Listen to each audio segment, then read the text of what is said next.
New crab video. We're switching from the card games to a board game and just talking about accessibility. Stay tuned for more videos like this. For board games, we talked a lot about card games, and we love card games in our family, especially, like I said, Uno. My mom and I did this one many moons ago. We're probably talking close to 20 years ago.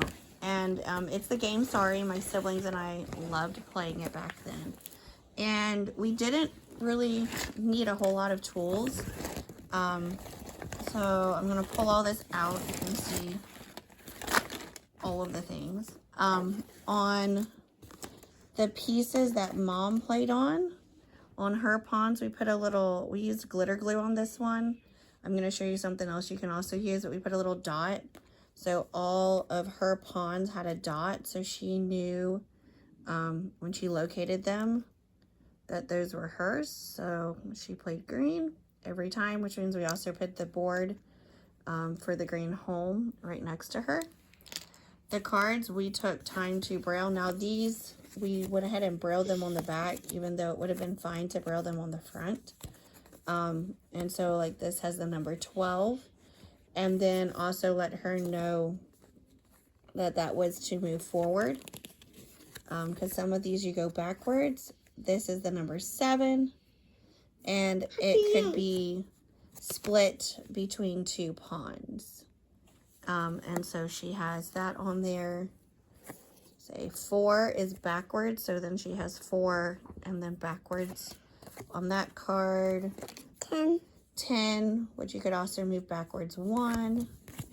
The Sorry card, we put Sorry on here, and what a little shortcut, instead of all of it, it just said switch places and bump back to start. So not all of it. This one's actually brought on the other side, so move 1 or from start. And so it did take time. I'm not going to say it didn't take any time. But, what did I ask you to do? So yeah, this one has all the Braille cards. And so again, when we shuffle these, we either lay them out on the ground sometimes and we'll just shuffle them around, or again, going in like this. I'm sure there's a name for it. But not bending the card as much as possible to preserve the Braille, which, considering these are probably close to 20 years old, I think we did pretty good.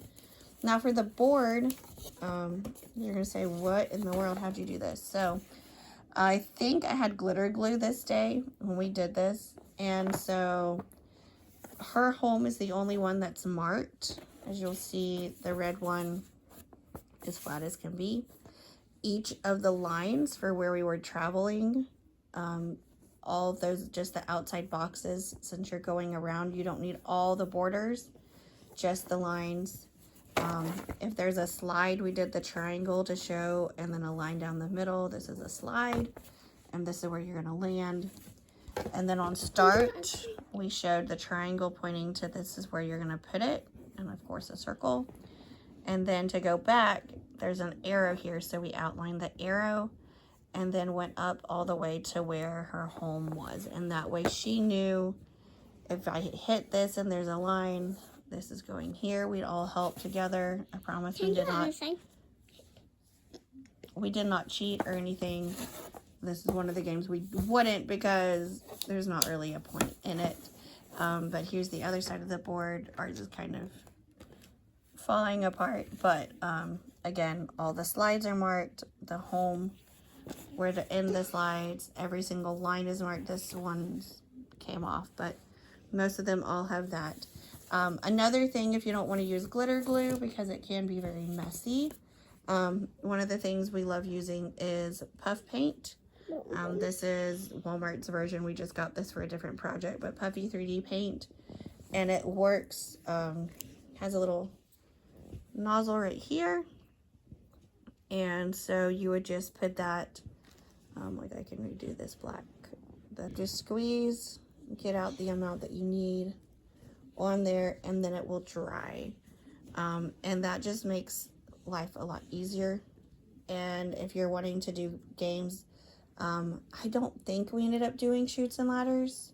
I think we decided that was going to be too much growing up, but we've thought about doing Chutes and Ladders, thought about doing other games. There's way too much that just came out, but usually if it's not clogged up, you can get just a little dot on top and use that. And the puff paint are fairly inexpensive to be able to make your, you know, little lines and things like that. Trying to be accessible.